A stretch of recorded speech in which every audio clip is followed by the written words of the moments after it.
All right, kids, welcome back to the online class. So in our previous class हमने decision tree बनाना सीखा।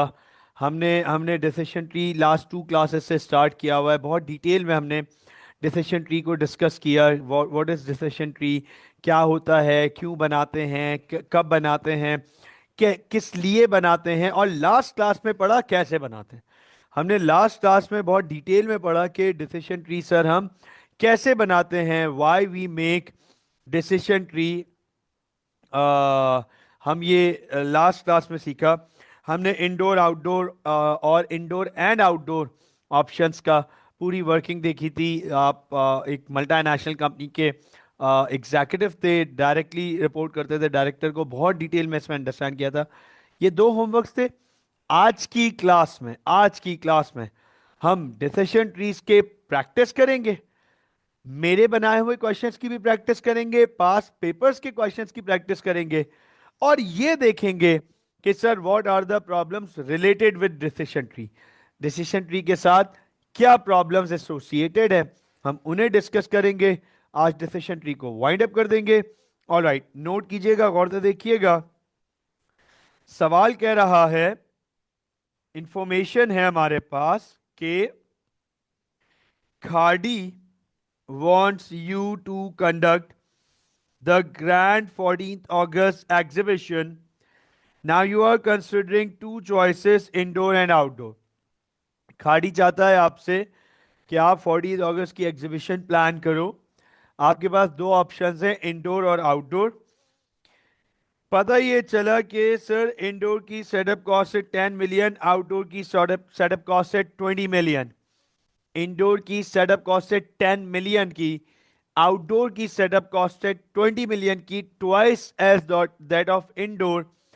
उसके बाद indoor और outdoor के सक्सेस और चांस फेलियर के चांसेस, प्रोबेबिलिटीज आपको बता दिए गए हैं कि इंडोर में 80% सक्सेस है, 20% फेलियर के चांसेस हैं। आउटडोर में 40% सक्सेस के चांसेस हैं, जबकि 60% फेलियर के चांसेस हैं।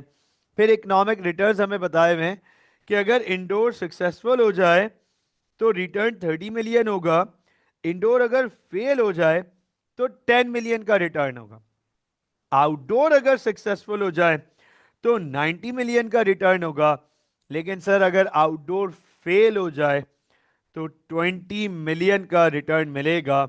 इसका मतलब एक चीज नजर आ रही है कि दोनों के फेलियर्स पे भी सेटअप कॉस्ट के बराबर रिटर्न आ रहा है। सेटअप कॉस्ट के बराबर दोनों के फेलियर्स में एटलीस्ट ये रिकवरी तो हो रही है। अब एग्जामिनर आपसे चाहेगा कि आप ये बताएं कि इंडोर बेहतर है या आउटडोर बेहतर है। तो examiner would like you to prepare a decision tree. Examiner चाहेगा कि आप डिसीजन ट्री बनाएं। तो सर हम ये पढ़ चुके हैं, हम ये अंडरस्टैंड कर चुके हैं कि डिसीजन ट्री बनाने के लिए सर सबसे पहले हमें स्क्वायर स्क्वायर से स्टार्ट करना पड़ता है। तो गौर से देखिएगा, यहां पर आपके सामने डिसीजन ट्री बनाने जा रहा हूं, क्रॉस चेक कीजिएगा। सर सबसे पहले यहां हमारे पास आएगा स्क्वायर। नोट कीजिएगा, ये स्क्वायर है, ये डिसीजन पॉइंट है, ये डिसीजन पॉइंट है, ये स्टार्टिंग पॉइंट है। ठीक हो गया। यहां से हम निकालेंगे तीन ब्रांचेस। यहां से हम निकालेंगे तीन ब्रांचेस। अच्छा, तीन ब्रांचेस क्यों निकालेंगे? Why three branches guys? Why three branches? ये हम यहां से तीन ब्रांचेस क्यों निकालेंगे? यस प्लीज, कौन बताएगा तीन ब्रांचेस क्यों निकालेंगे हम? क्योंकि सर जो थर्ड ब्रांच है वो डू नथिंग की है। थर्ड ब्रांच डू नथिंग की है। तीन ऑप्शंस हैं, option A indoor, option two outdoor, and option three do nothing. तो नोट कीजिएगा। ऑल राइट, तो अब ये हमारे पास इंडोर का ऑप्शन है, इंडोर। ठीक है, ये हमारे पास आउटडोर का ऑप्शन है। और सर ये है डू नथिंग, और इसका रिटर्न तो है ही जीरो। ठीक हो गया। अब सर इंडोर की जो सेटअप कॉस्ट है वो है 10 मिलियन की, तो ये 10 मिलियन ब्रैकेट में आ जाएंगे। और आउटडोर की जो सेटअप कॉस्ट है सर वो है 20 मिलियन की, तो 20 मिलियन ब्रैकेट में आ जाएगा। अब सर इंडोर से कुछ आउटकम पॉसिबल होंगे, इंडोर से कुछ आउटकम पॉसिबल होंगे, तो सर उसके लिए हम यहां बनाएंगे सर्कल। उसके लिए हम यहां बनाएंगे सर्कल। और सर सर्कल के साथ हम फर्दर ब्रांचेस निकालेंगे। ये देखते जाइएगा, सर्कल के साथ हम फर्दर ब्रांचेस निकालेंगे। ये देखिएगा सर, दोनों ब्रांचेस, दोनों ऑप्शन से, इंडोर और आउटडोर दोनों ऑप्शंस के दो दो पॉसिबल आउटकम्स हैं। सर एक आउटकम पॉसिबल है सक्सेस, दूसरा आउटकम पॉसिबल है failure. Success, failure. Sir indoor में सक्सेस के चांसेस हैं 80%। इंडोर में सक्सेस के चांसेस हैं 80%, विच मीन 0.8। तो सर फेलियर 0.2 हो गया, 20%। आउटडोर में सक्सेस के चांसेस 40% हैं, 0.4। फेलियर के चांसेस 60% है, 0.6। सर अगर इंडोर सक्सेसफुल हो गया तो 30 मिलियन का रिटर्न है। इंडोर अगर सक्सेसफुल हो गया तो 30 मिलियन का रिटर्न है। फेलियर हो गया तब भी 10 मिलियन का पॉजिटिव रिटर्न है। फेल हो गया तब भी 10 मिलियन का पॉजिटिव रिटर्न है। अगर आउटडोर सक्सेसफुल हो जाए, 90 मिलियन का रिटर्न है सक्सेस में। 90 मिलियन का रिटर्न है सक्सेस में। फेल हो जाए तो सर 20 मिलियन का पॉजिटिव रिटर्न है। ये आपके पास सारे options along along with their possible outcomes, with the probabilities and with the net economic with the economic returns, सारी चीजें आपके सामने मेंशन कर दी गई हैं। सर ये डिसीजन ट्री आपके सामने। अब हम इनकी मल्टी वैल्यूज निकालते हैं, मल्टीप्लीकेशन करेंगे। तो sir very simple part, 30 million into 0.8, this gives us 24 million. इसी तरीके से 10 इंटू 0.2, तो सर 2 मिलियन। नोट कीजिएगा सर, 24 और 2 ये हो गए 26 million. 26 million minus 10 million, sir 16 million का पॉजिटिव वैल्यू है। इसका मतलब सर डू नथिंग तो बंद करना पड़ेगा। डू नथिंग का तो बंद कर दो। 16 मिलियन इंडोर में हमारे पास पॉजिटिव वैल्यू आ रही है। अब इसके कंट्रास्ट आउटडोर की वर्किंग करते हैं। 90 इंटू 0.4, 36 मिलियन। 20 into 0.6, 12 million. तो सर 12 और 36 हो गए 48 मिलियन। 48 minus 20, sir 28 million. तो ये रहा आउटडोर का answer. Sir indoor 16 million return, outdoor 28 million return. तो सर हम इंडोर के ऑप्शन को बंद कर देंगे। ओवर हेयर नोट कीजिएगा, इसको हम क्लोज कर देंगे। And this is it, double entry, ये डबल एंट्री बोल रहा हूं, डिसीजन ट्री ऑफ खाड़ी डन। मुझे बताएं, is this clear? Yes please मुझे बताएं, इज दिस क्लियर? क्या ये क्लियर हो गया? आपकी गलतियां आप लोगों ने अगर कोई की हो तो वो सामने आ चुकी होंगी, नहीं की, that's more than good job. की हैं, कोई बात नहीं, गलतियां होने के लिए होती हैं, सामने आ गई। आगे चलते हैं, homework number 2। Sir homework number 2 बड़ा इंटरेस्टिंग था, होमवर्क नंबर 2 बड़ा इंटरेस्टिंग था। इसमें 3 ऑप्शंस थे, मजेदार ऑप्शंस थे। और पढ़ते हैं, सवाल को पढ़ते हैं, अटैम्प्ट करते हैं। कह रहे ABC enterprise is concerned regarding the current market conditions and wish to change the market dynamics. The senior management has worked on 2 options. कह रहे एबीसी इंटरप्राइजेस कंसर्न्ड है करंट मार्केट कंडीशंस को लेके, और मार्केट के डायनेमिक्स चेंज करना चाहते हैं, अपनी अपनी अपने कंडीशंस मार्केट को चेंज करना चाहते हैं, मार्केट में कुछ तहलका मचाना चाहते हैं। सीनियर मैनेजमेंट के पास 3 ऑप्शंस हैं, नॉट 2 ऑप्शंस, 3 ऑप्शंस हैं। यहां पे 2 नहीं, बल्कि ये 3 ऑप्शंस हैं। तो सर पहला ऑप्शन इनके पास ये है कि अपने ही एग्जिस्टिंग प्रोडक्ट को मॉडिफाई कर दो, अपने एग्जिस्टिंग प्रोडक्ट को मॉडिफाई कर दो, थोड़ी बहुत उसमें ऑल्ट्रेशन कर दो, चेंजेस कर दो। दूसरा ऑप्शन ये कि नया प्रोडक्ट लेकर आ जाओ, न्यू प्रोडक्ट डेवलपमेंट, प्रोडक्ट ही नया लेकर आते हैं, सेम मार्केट में रहेंगे लेकिन नया प्रोडक्ट डेवलप करते हैं। और थर्ड ऑप्शन है सर नई मार्केट में चलते हैं, अपने सेम प्रोडक्ट को लेके नई मार्केट में एंटर होते हैं। आपको आइडिया होगा, आपको आइडिया होगा, ये आप एंसॉफ मैट्रिक्स में पढ़ चुके हो। एंसॉफ मैट्रिक्स में मार्केट पेनिट्रेशन,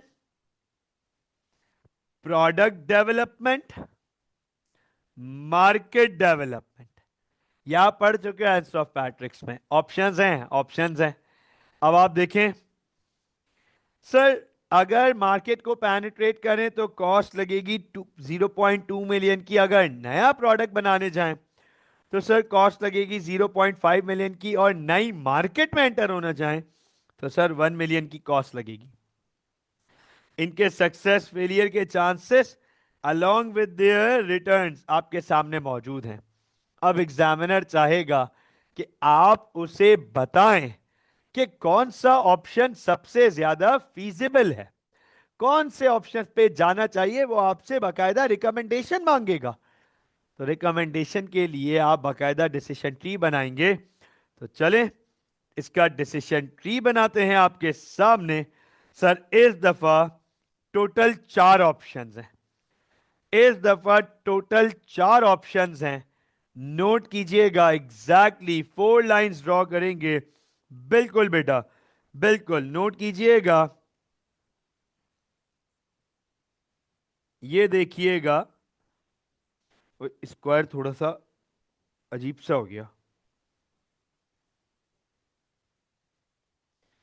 क्या मसला हो रहा है यहाँ पे, कुछ गड़बड़ हो रही है। ओके,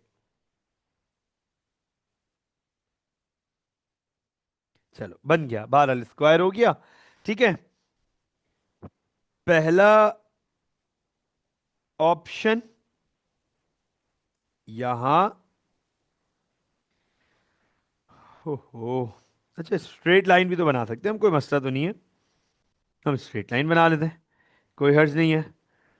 सर दूसरा ऑप्शन, ठीक है, तीसरा ऑप्शन, और सर चौथा ऑप्शन, ये लीजिए। अब हमारे पास जो पहला ऑप्शन है वो है मॉडिफाई, मॉडिफाई करो। दूसरा ऑप्शन है प्रोडक्ट डेवलप करो। तीसरा ऑप्शन है मार्केट डेवलप करो। और चौथा ऑप्शन है डू नथिंग। देखते जाइएगा, डू नथिंग। ये तो सीधे सीधा $0 हो जाएगा। अब आप देखें सर बात हो रही है सबसे पहले मॉडिफिकेशन की। तो नोट कीजिएगा, गौर से देखिएगा।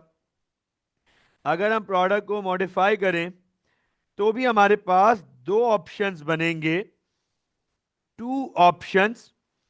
सर पहला हमारा बनेगा सक्सेस और दूसरा हमारा बनेगा फेलियर।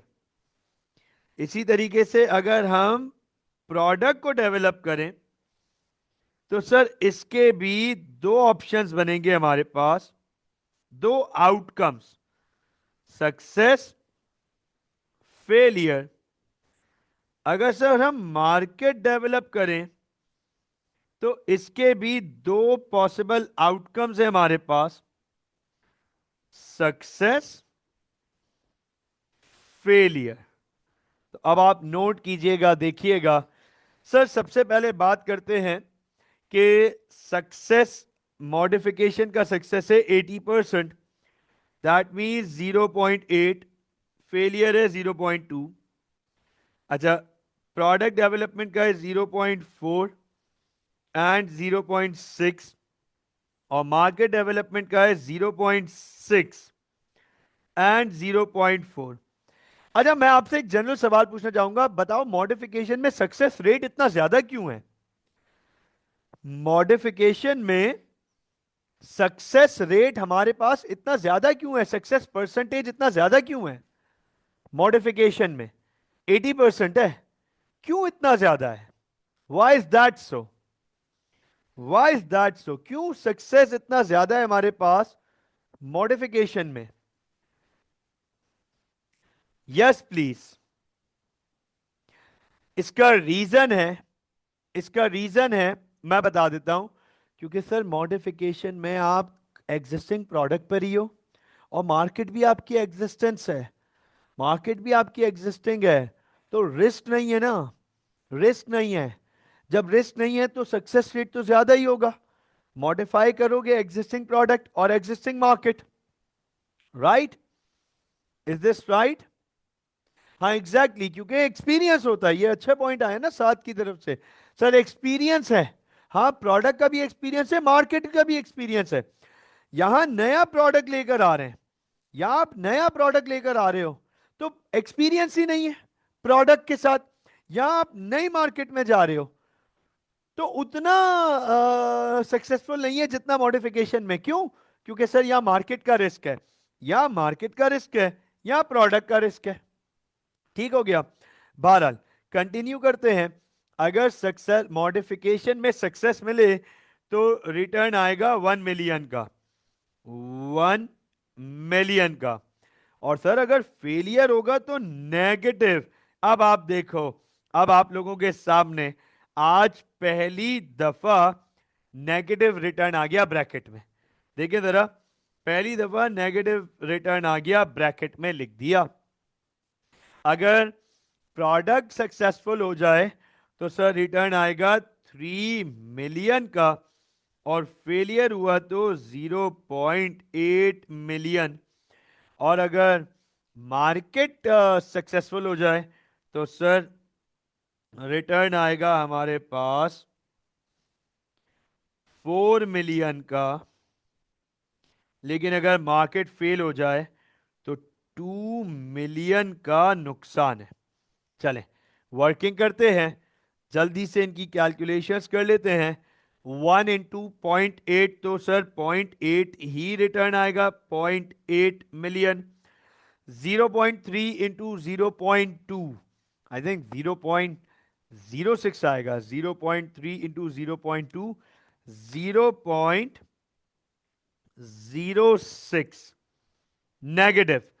सर अब ये नेगेटिव है तो 0.8 -0.06, 0.74, 0.74।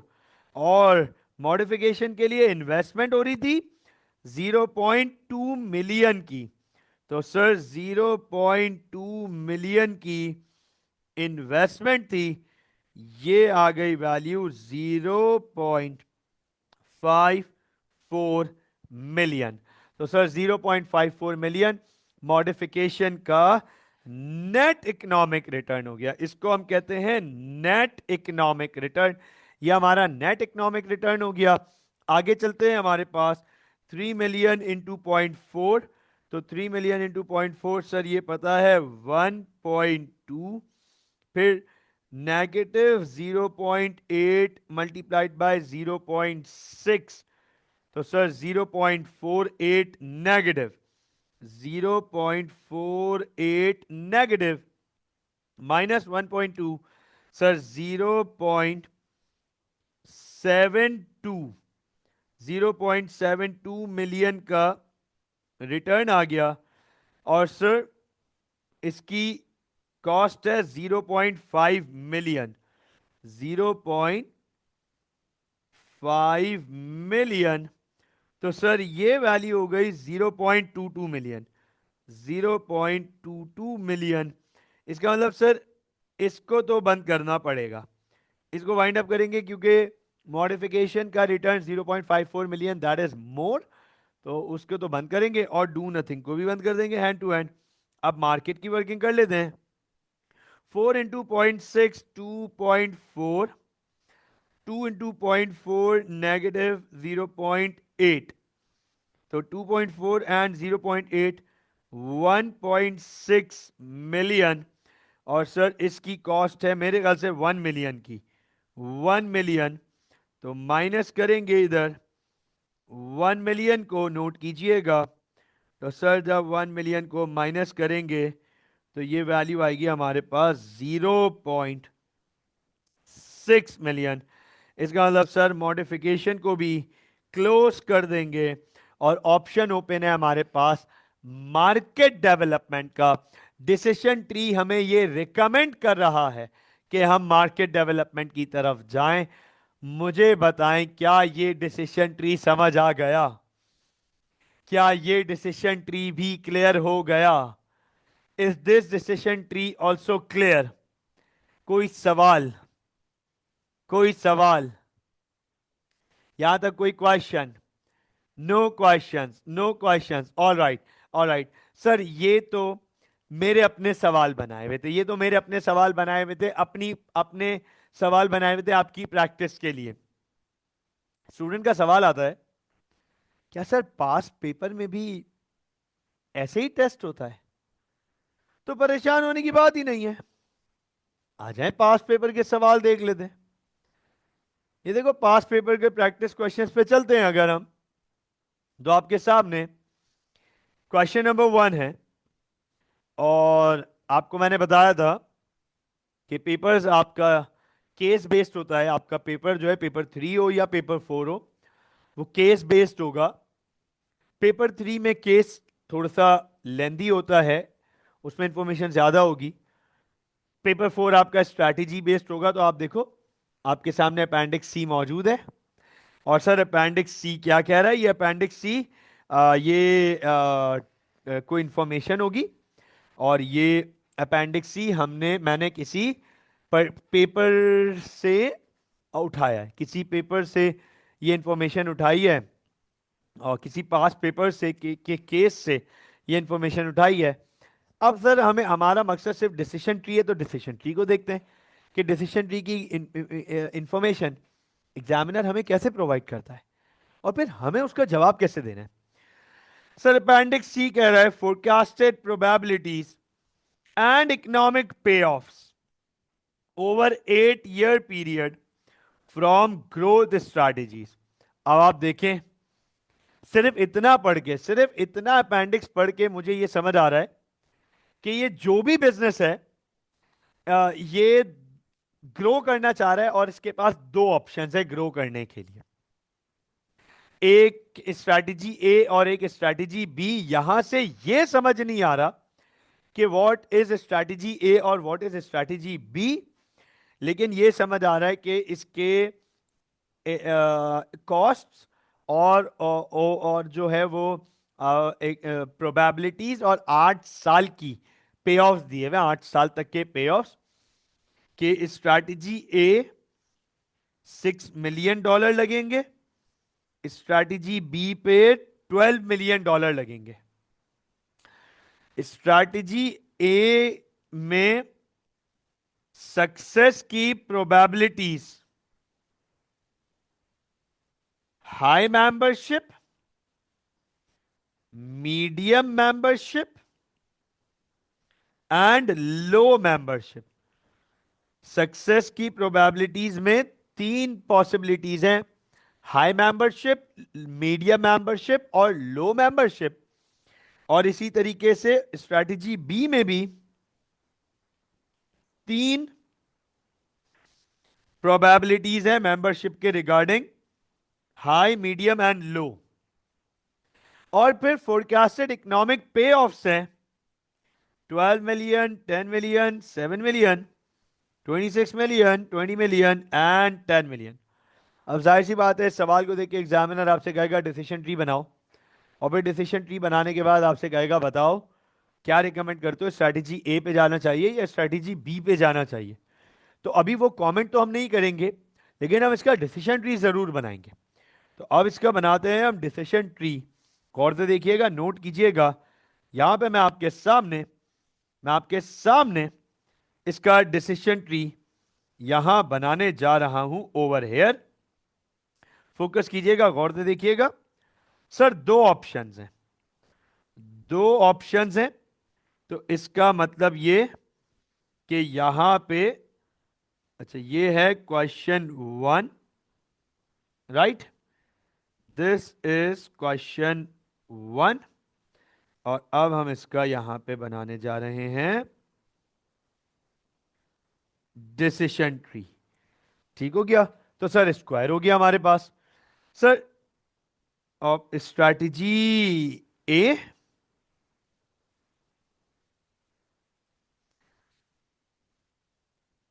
Strategy A and strategy B, देखते जाइएगा। यहां पर स्ट्रैटेजी ए और स्ट्रैटेजी बी दोनों ऑप्शंस के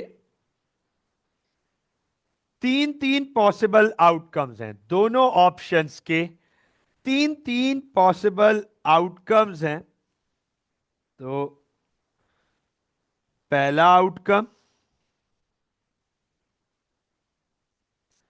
दूसरा आउटकम, तीसरा आउटकम। इसी तरीके से पहला आउटकम, दूसरा आउटकम और तीसरा आउटकम, और इसके बनाएंगे ये तीसरा ऑप्शन है हमारे पास, which is do nothing, as you all know. चलें आए इनकी वैल्यूज इन पे जरा प्लेसमेंट्स कर दें। Sir this is strategy A, this is strategy B and this is do nothing. Sir strategy A की कॉस्ट है 6 मिलियन की, तो -6 मिलियन। स्ट्रैटेजी बी की कॉस्ट है 12 मिलियन की, ये लीजिए 12 मिलियन। अब अगर स्ट्रैटेजी ए अप्लाई की जाए तो हाई मेंबरशिप के सक्सेस चांसेस है 0.6। तो सर पहला आउटकम है हाई मेंबरशिप 0.6, दूसरा आउटकम है low medium membership 0.3, medium membership 0.3 and तीसरा है लो मेंबरशिप 0.1, 0.1। नोट कीजिएगा, हाई मेंबरशिप में रिटर्न है 12 मिलियन, 10 मिलियन, 7 मिलियन, ये तीनों के रिस्पेक्टिव रिटर्न है 12, 10 एंड 7। तो यहां पे हम इनके रिटर्न्स लिख लेते हैं। 12 मिलियन पॉजिटिव हैं, सारे पॉजिटिव हैं, 10 मिलियन, 7 मिलियन, ये सारे पॉजिटिव हैं। अब जरा स्ट्रैटेजी बी की वैल्यूज प्लेस कर देते हैं ताकि वहां पे भी क्लैरिटी हो जाए। सर ऑप्शंस तो, आउटकम्स तो वहां पे भी यही है, हाई मेंबरशिप, मीडियम मेंबरशिप, लो मेंबरशिप। आउटकम्स तो वहां पे भी यही हैं। हाई मेंबरशिप की प्रोबेबिलिटी है 0.5, मीडियम की है 0.3, लो मेंबरशिप की है 0.2। तो सर 0.5 वैल्यूज प्लेस कर देते हैं, 0.3 एंड 0.2। रिटर्न्स ये लिखे हुए तीनों के 26, 20 एंड 10, 26 मिलियन, 20 मिलियन, 10 मिलियन। तो सर ये रिटर्न्स आ गए हमारे पास। अब हम वैल्यूज निकाल लेते हैं। तो सर वैल्यूज कैसे निकालेंगे, गौर से देखिएगा, नोट कीजिएगा। ओवर हियर मैं यहां पर वैल्यूज की वर्किंग कर देता हूं आपके सामने।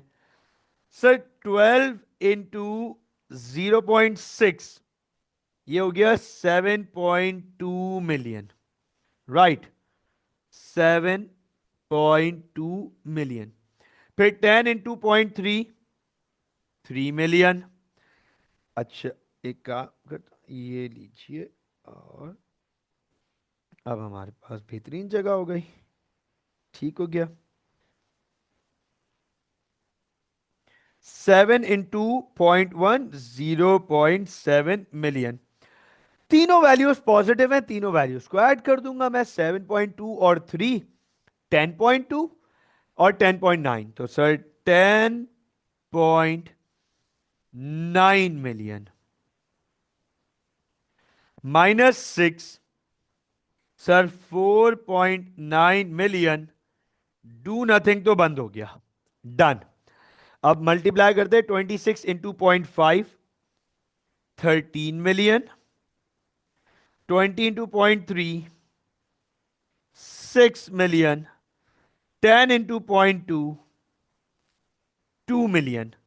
तो सर 13, 6, 19 और 2, 21, ये आ गई 21 मिलियन। 21 - 12, 9 मिलियन। तो सर इसका मतलब स्ट्रैटेजी ए को भी बंद किया जाए। हम स्ट्रैटेजी बी पे जाएंगे।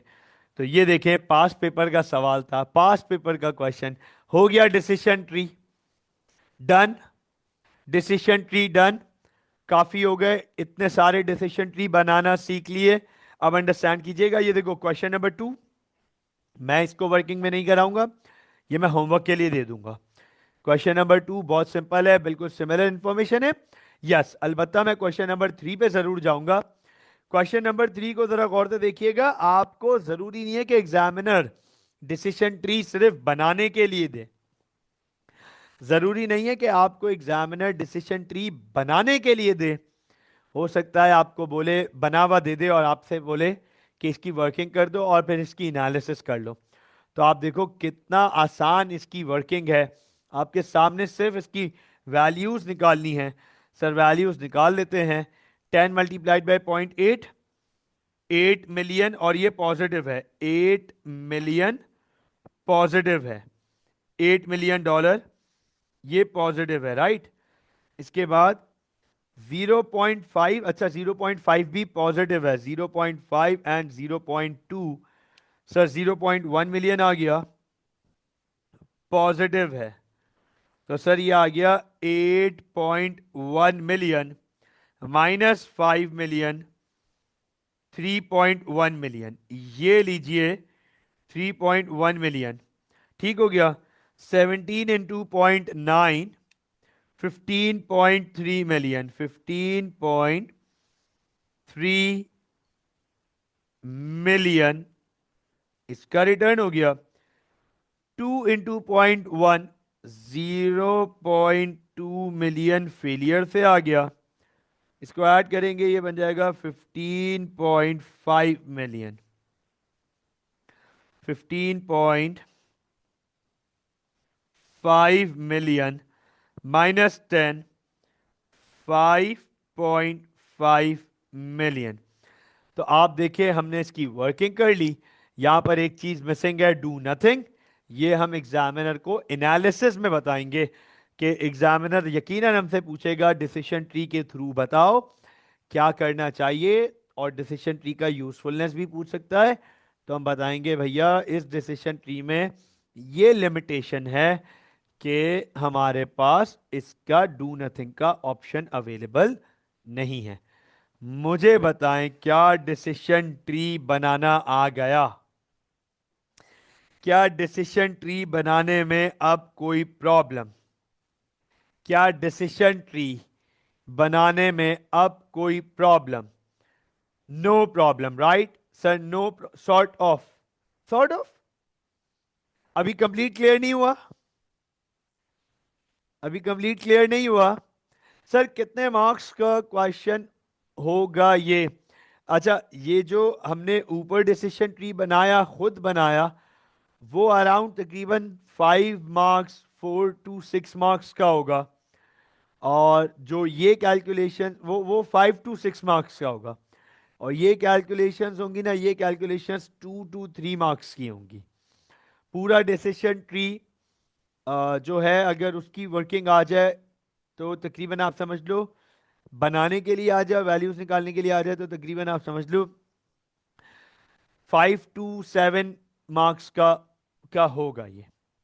और फिर इस पे एनालिसिस आती है ना, हैवी हैवी एनालिसिस आती है इस पे। ठीक हो गया? हाँ, प्रैक्टिस तो करनी पड़ेगी, 100% प्रैक्टिस करनी पड़ेगी। चलें, अब आखिरी पार्ट है हमारे पास डिसीजन ट्री से regarding, and this is the problems with decision tree. कि सर डिसीजन ट्री हम पढ़ तो रहे हैं, हम डिसीजन ट्रीज को पढ़ तो रहे हैं, लेकिन सर डिसीजन ट्रीज के साथ कुछ प्रॉब्लम्स एसोसिएटेड हैं। डिसीजन ट्रीज के साथ कुछ प्रॉब्लम्स एसोसिएटेड हैं। क्या प्रॉब्लम्स एसोसिएटेड हैं? लेट्स रीड देम आउट, पढ़ते हैं।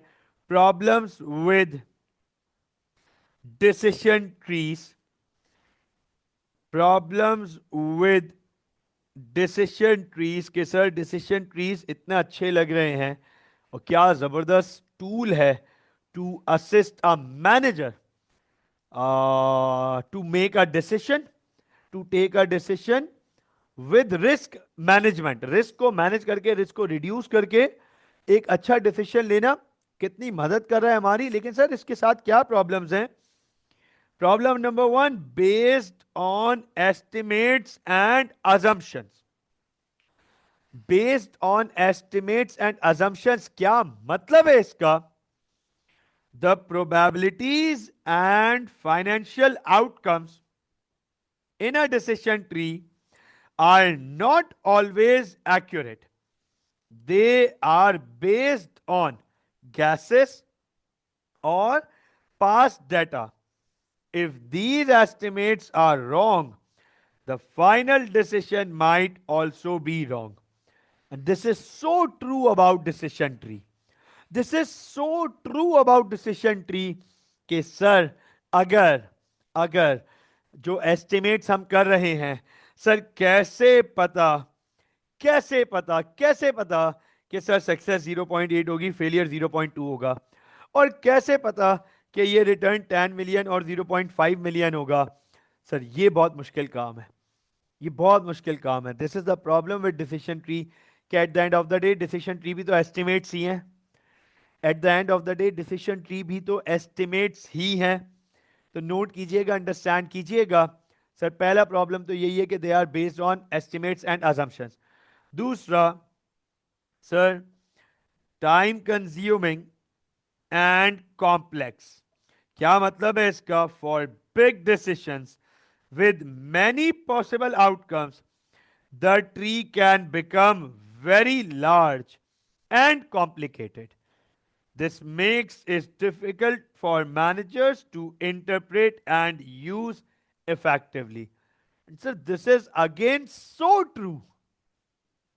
आपके पास एक ऐसा डिसीजन है जिसके कोई 15 10 ऑप्शन है, 10 ऑप्शन अंडरस्टैंड कर लो, 10 ऑप्शन हैं। और सर हर एक ऑप्शन के 4 4 आउटकम्स पॉसिबल हैं। आप मुझे बताओ, ऐसा डिसीजन ट्री बना के पागल हो जाएगा मैनेजर। हाँ, ब्रांचेस यहां भी निकलेंगी, यहां पे भी निकलेंगी, ऊपर भी निकलेंगी, नीचे भी निकलेंगी, लेफ्ट पे भी निकालनी पड़ेंगी। जबकि डिसीजन ट्री हमेशा बनता है लेफ्ट टू राइट, जबकि डिसीजन ट्री हमेशा बनता है लेफ्ट टू राइट। तो ऐसा नहीं है कि पता चला आपने बीच में स्क्वायर लगाया और 10 आउटकम है, तो पूरे पेज पे हर तरफ डिसीजन, हर तरफ ब्रांचेस फैला दी। Not like that. बहुत ऑप्शंस होंगे। और रियलिटी में ऐसा होता है, रियलिटी में ऐसा होता है, बिजनेस के पास मल्टी बहुत सारे ऑप्शंस आ जाते हैं। तो सर उस सूरत में क्या करेंगे, ये बड़ा कंसर्न है। उसके बाद थर्ड है ignores qualitative factors. Sir qualitative factors ignore करता है, क्या मतलब है, नोट कीजिएगा। Decision trees mainly focus on numerical data, profits, cost, probabilities. They ignore non financial factors such as employee morale, customer satisfaction, brand image, which may be equally important. अब आप understand कीजिएगा, एक सवाल है, बड़ा इंपॉर्टेंट सवाल, और इसी से रिलेटेड बात कर रहा हूं। सर वो आपको आप मल्टीनेशनल कंपनी के मैनेजर थे, सीनियर मैनेजमेंट में थे, एग्जीक्यूटिव थे, और आपको बीओडी ने असाइन टास्क दिया कि एग्जीबिशन कंडक्ट करनी है, एग्जीबिशन कंडक्ट करनी है। आपने बोला तीन ऑप्शंस हैं, इंडोर, कंप्लीट आउटडोर, और mixture of indoor and outdoor, right. Sir ये तो अंडरस्टैंड करो कि क्या आपकी एबिलिटी है इंडोर की, क्या आपके वर्कर्स इंडोर काम करते हैं, आउटडोर काम करते हैं, इंडोर एडजस्टमेंट है, आउटडोर एडजस्टमेंट है। तो सर क्वालिटेटिव फैक्टर्स, क्या ये इवन पॉसिबल है भी, कितने टाइम में पॉसिबल होगा, इंडोर सेटअप करने में कितना टाइम लगेगा, आउटडोर सेटअप करने में कितना टाइम लगेगा। आप देखो कॉस्ट तो इंक्लूडेड है, टाइम की बात ही नहीं बताई हुई, टाइम की बात ही नहीं बताई हुई। तो सर क्वालिटेटिव फैक्टर्स को इग्नोर कर रहा होता है decision tree, it focuses only on number. सारा गेम नंबर का है, सारा गेम नंबर का है। जिसकी वैल्यू ज्यादा हम कहेंगे वो दरवाजा ओपन है, बाकी ऑप्शंस बंद। Sir it it focus on qualitative quantitative data.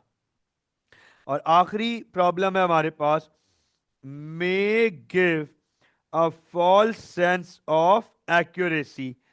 Sir because it involves numbers and probabilities, managers might trust it too much, thinking the result is scientifically accurate, when in reality it's only good as the assumptions used. तो understand कीजिएगा कि sir sometimes managers become too focused on decision tree that they start believing it. Here's the problem. Manager when they start believing this, तो sir उनके साथ ये problem आता है कि वो फिर डिसीजन ट्री को ही फोकस करना शुरू कर देते हैं, और वो डिसीजन ट्री की हर वैल्यू को मानना शुरू कर देते हैं। तो इसमें प्रॉब्लम ये आती है कि वो रियलिटी से दूर जा सकते हैं। हो सकता है कि डिसीजन ट्री रियलिस्टिक ना बना हो। तो यहां पर जब हम डिसीजन ट्री के रिगार्डिंग जब हम डिसीजन ट्री के रिगार्डिंग इवैल्यूएशन करते हैं, आपको पढ़ा चुका हूं, बता चुका हूं कि इवैल्यूएशन का मतलब है अपना ओपिनियन, अपना ओपिनियन। तो जब हम अपना ओपिनियन देते हैं एग्जामिनर को डिसीजन ट्री के रिगार्डिंग, तो वहां पर हम एक बात करते हैं कि भैया डिसीजन ट्री की यूजफुलनेस डिपेंड करती है कितना एक्यूरेट डाटा है।